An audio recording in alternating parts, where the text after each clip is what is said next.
Hello, welcome to FU Gaming on FU TV. I was just surfing the internet and I saw David Jaffe made a new video. David Jaffe is the creator of God of War. Now, he has interesting takes when it comes to the future and what is good and what is bad when it comes to these things like streaming, gaming, and all that. He seems to be very positive about it. Way overly positive. He calls it the future. And we're going to be watching this video and just like kind of just going through the different things he said. I'm just going to, give my my criticisms. Do I agree or disagree with him? Let's see. You have one of these, you can play Starfield.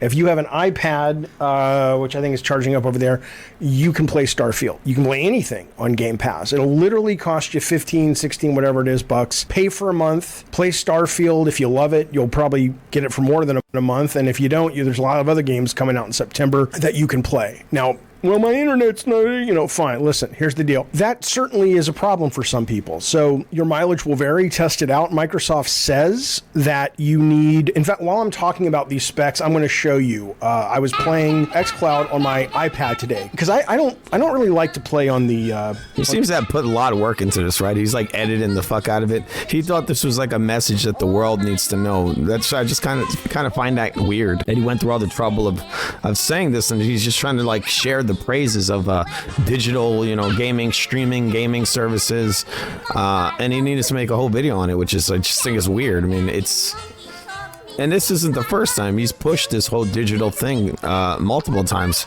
on his channel. On the phone, because I'm 52, my eyes aren't so good. Even when I wear my glasses, it's too small for me. So you're gonna buy, you're gonna have a smartphone or something, some $100 and something dollars. Sometimes my phone's like $800. I mean, some of these phones are very expensive, and so you're gonna go and you're not gonna get an Xbox, which is what, $200.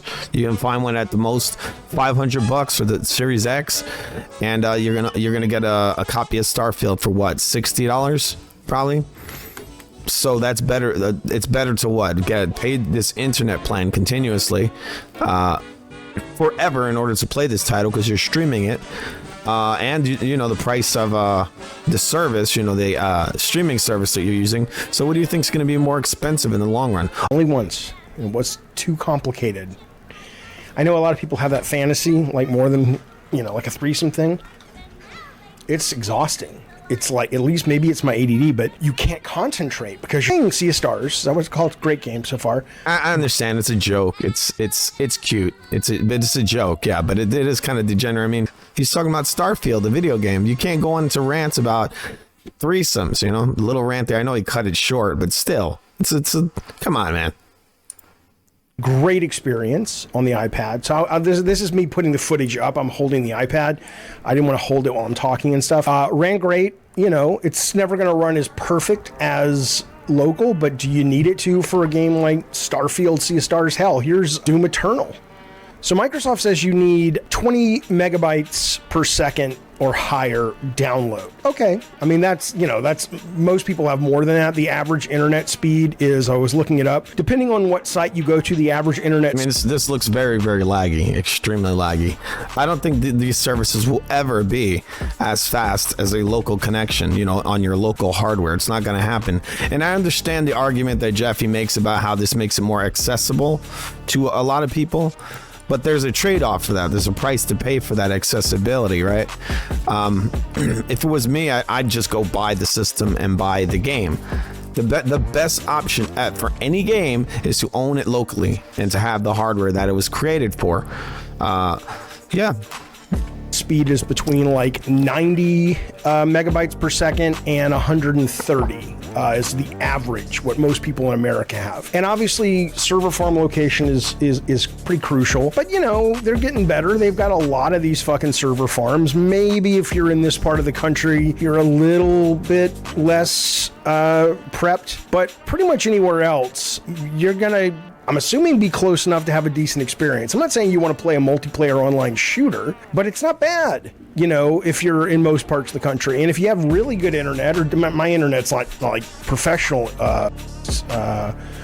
let's do a speed test. My internet, its download is better than this. Something's going on right here. It's usually 300, but lately it's been doing this. So yeah, it's pretty bad. And again, sometimes your internet can crash. Yeah, it's going to be inconsistent. You're going to have the inconsistent performance. It's not going to be fun, right? We don't want to be playing a game and it's fucking filled with lag. You push a button and it activates it like a couple of seconds later. I get it. You're going to be able to find a million excuses. If you I think it's interesting. He says you're going to find a million excuses. To me, that sounds like an excuse for streaming gaming. That in itself, what he's saying is an excuse. All you're doing is you're just making an observation. You're just calling it what it is. You're not making excuses. That sounds weird. It's like, oh, well, just eat the fucking, drink the Kool-Aid and don't make any excuses. Just do it. Don't want this. This is not for you. You know you want this. You can poke a million. Let me go to another test. You can poke a million. We're not poking the holes, David. The holes are already there. We're just observing them. Holes in this. He's acting like this is nitpicking. This is not nitpicking. I've done this kind of streaming gaming thing, and even if it worked perfectly, you're still losing your ability to own software. The world where this stuff is the norm is not a great thing. We don't want to stream our games and pay for them monthly. And never have any ownership over the stuff we have. Like, so what if my power goes out? Or I couldn't pay my internet subscription that month. Times got a little hard or something. So now I own nothing, right? Now I can't play any of my games. And if I go and I'm streaming all my stuff, I don't own anything, man. I don't own nothing at all. So I'm just basically giving all my money to these companies, and I have nothing to show for it when it comes to, the norm. What for most of the existence of video games, that it was that you would go out and you would buy a piece of software and you would put it in the piece of hardware that you own. Now it's you don't own the hardware and you don't own the software, so there's no resale, right? There's nothing to sell. You own nothing. Do that. But I'm just saying that... Actually, this happened to me a few years ago. I bought some movie on I think it was on Microsoft service, a movie service, right? And it was a movie called The Accountant. And I thought, oh, that's cool. I can go and I can buy it right now. I went and I bought it. I spent $20. And then it told me, hey, I wanted to download it into my hard drive. And guess what? I couldn't, because I actually didn't own it. It was on a server in a server farm somewhere, and I had access to stream it. I paid $20 to stream a movie. And you think they're not going to keep pushing this forward? You think it's just going to end up being subscription services forever? No, what they're going to end up doing eventually, most likely, is they're going to start charging you for these games that you are streaming. So for each individual title, you will pay a sum of money, just like you're buying a title out. If you're outside, you go to GameStop and buy a physical copy of a game. They're going to split it up, and you're going to be buying these games digitally, and not digitally in the way you see it today, where it goes into a hard drive. No, it'll be streamed from one of their data farms. So you're buying the ability to stream a game to you. Doesn't that sound amazing? I think back to when I was growing up, and we didn't, it's not like we were living, in the dirt. We had a home and everything, and we had food and everything. But, we didn't have tons of money, and, I couldn't afford all the consoles. And if my dad could have come home on the day of the biggest video game launch of the year, or one of them, and said, oh yeah, we got you guys a sub to Game Pass. You can just play it all month, and if you like it, we'll sub next month. That's insane to me. It's fucking insane to me. Yeah, I don't think this is a step up. I know when we were kids, we had this thing called the Super Nintendo and the Sega Genesis, and the Sega Genesis had this awesome thing called blast processing, and the games were 60 frames per second many times, and the load times were non-existent. You would take that cartridge that you own, and you would pop that motherfucker into your console, and that game would just start instantaneously, and you would be playing that game at 60 frames per second, and the inputs were instantaneous. So now what we have today is all these streaming services and all this digital stuff. Was it really a step up for us starting to install the games into the hard drives, or have all these day one patches where we're putting our game in and it's taking hours to access what you've purchased? And then you go with something like the Call of Duty, the most recent, I think it's Modern Warfare 2. And there's not even a game on that disc. There's just it's the equivalent of a code, and you have to go and put the game in there. and now you got to wait for that enormous file to download. Once again, the Genesis, even the NES or the Atari, you would pop that cartridge in there, bam, it would start instantaneously, and it would have, some of the highest inputs, like extremely fast response time. That's what games were. It was all extremely responsive. So now Dave Jaffe, he's just going by, this is sort of like, so now we have quantity over quality. So now we're having these subpar gaming experiences where they're filled with lag, right? They're filled with lag. We've lost our ownership. We don't own the stuff, and we're having to pay these double fees. You're having to pay both your internet, and then you're having to pay your subscription, all for the privilege of playing subpar versions of games. These games, in some cases, some of these games are 30 frames per second on the service, and they are running with hundreds of milliseconds of input lag. How is this a step up? How is this the future? And it's a great thing. And ultimately, I think it sounds like Sony's going to be coming around on that, at least as it relates to their little Portal, whatever the fuck it is. Hopefully, they'll be able to also stream it not from the PS5, but just directly from their server farms to your phone or TV or whatever. The best thing you can have is to own your games, own what you purchase. The streaming stuff is cool, but in the long run, there's a lot of downsides to it. But in the long run, you're spending way more money on these on the streaming services, and you're you don't own anything. So even if you're like, hey, I don't want to play these games anymore, you can go out and sell them or trade them in for the next title. Now that in the future, they don't want that. In the future, you don't own anything. All you do is stream this content. That's it. So I think we're living in some pretty fucking cool times. I'm excited for Starfield. If you're a gamer first and foremost. We're living in some cool times, yes. In some awesome times. I mean, we used to have this thing back in the day called the video store. Remember that? You can go to the video store and you can rent games. That was cool times. That was awesome. That was humans interacting, gamers and all that, face to face in front of each other, going to the video store, having discussions about their favorite game, and then picking up a title, renting it, for a couple of bucks, for way less than a subscription to Game Pass, way less than a internet plan, right? Way less than that, way less than buying a cell phone. So in Jaffe's world here, you got to have yourself a mobile device, a cell phone, an iPad, internet plan, and a subscription to Game Pass, this streaming service. And when we were kids, the new game would come out, you would walk into that video store. It was awesome. It smelled like, video cassettes or whatever. It's a nice, it had its own kind of thing. It was like an old book sort of sometimes, or new stuff, it's smelling new paper. And you would walk in there and you would just see all the games displayed on the wall, and you would grab one because, it's a little expensive back then. The prices were kind of fluctuating. So, you'd pick up, like, even back in the Xbox 360 days, I'd go in and I'd buy a game and then I rent another one. I spend like $4, $3, go to Blockbuster Video, get a rental, and a Blockbuster, that was totally fine. That was totally fine. Why do we need to do this? Now, Jaffe is pushing this as being, superior. Oh, it's exciting times. Jaffe's always kind of, when I've seen his channel, he seems like, he could be funny. So he's always pushing, like, eat the shit pie, but love it. Love the shit pie. Enjoy the shit pie. We're going to push this inferior product, streaming gaming, over the benefits of local play. And I've seen Jaffe say this many, many times. He's pushing the praises of streaming gaming or the end of ownership. He's like, oh, it's okay. And you're an idiot for not thinking that, oh, it's cool. Why don't you push the praises of local play, of owning what you purchase? Why don't you push that? Telling you how it should be. I'm absolutely telling you what the truth is. If you really love games, you should be faithful to the medium. How you get them, irrelevant.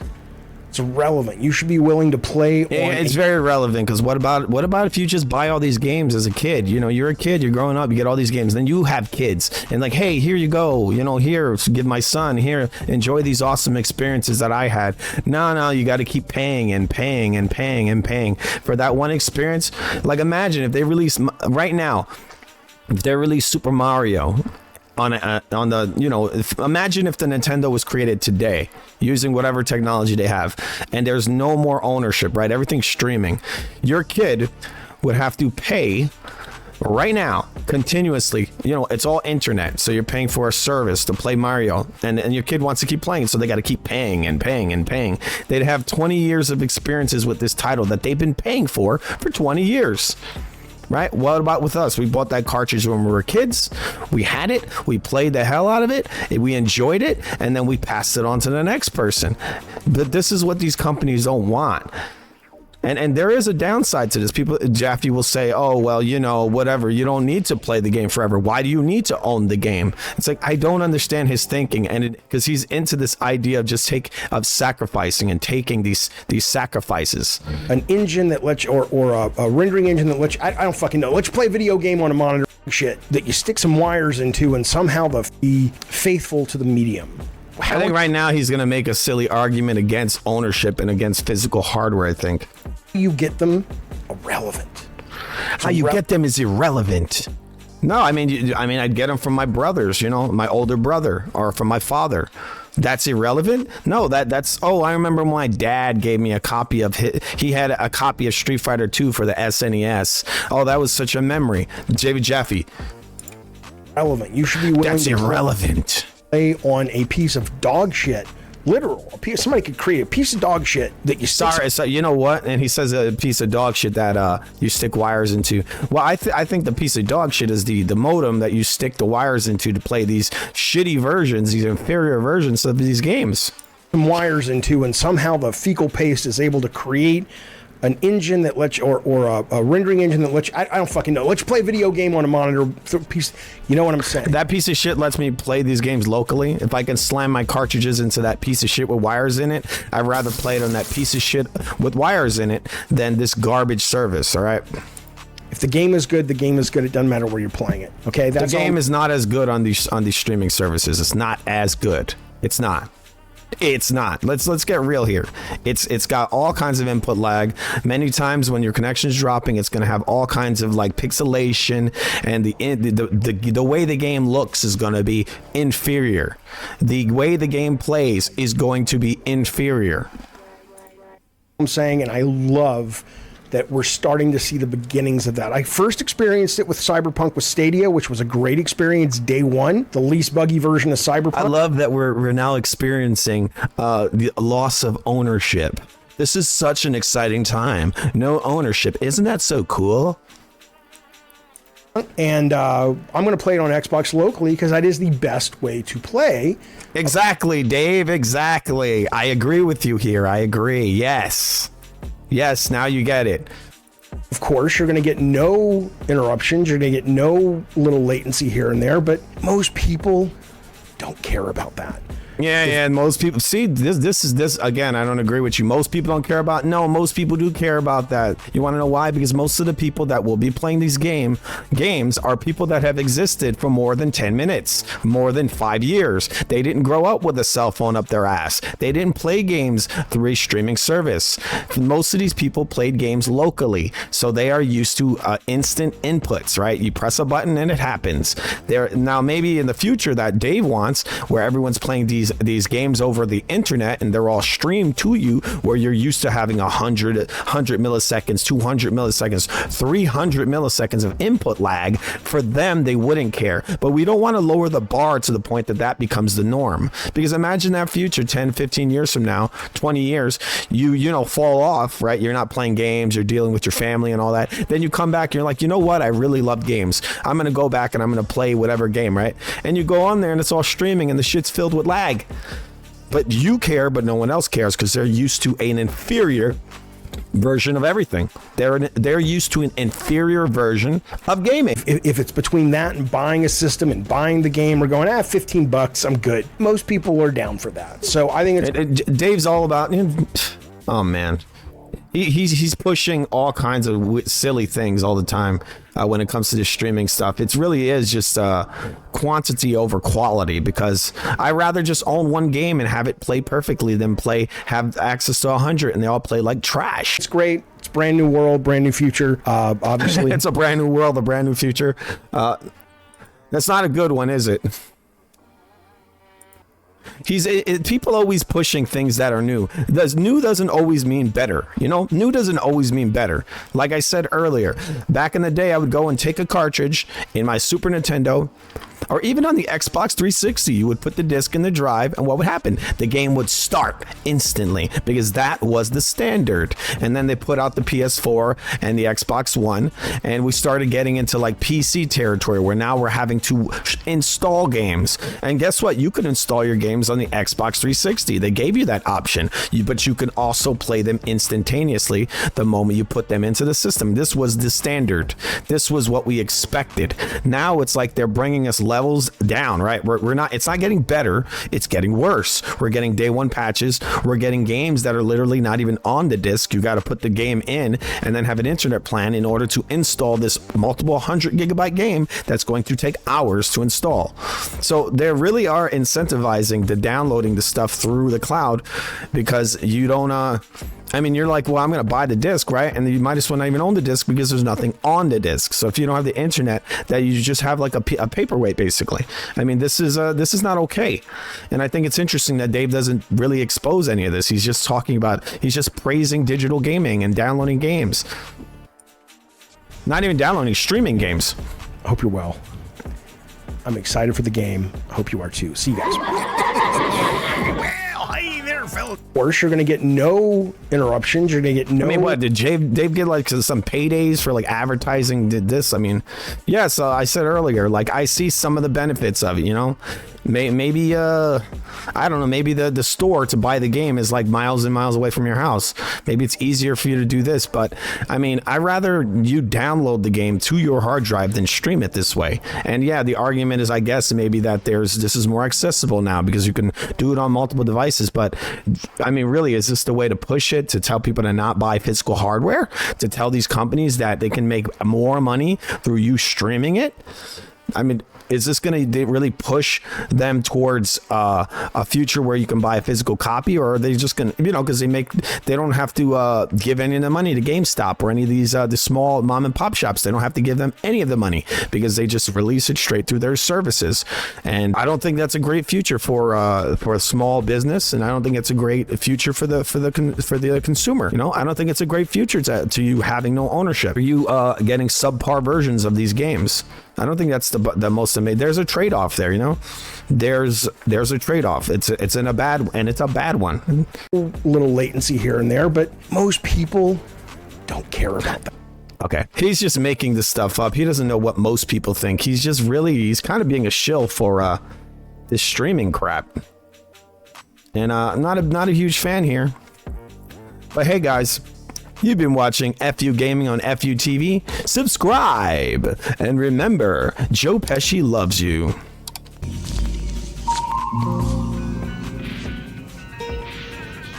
What the? Okay. See you guys soon. Have a good day.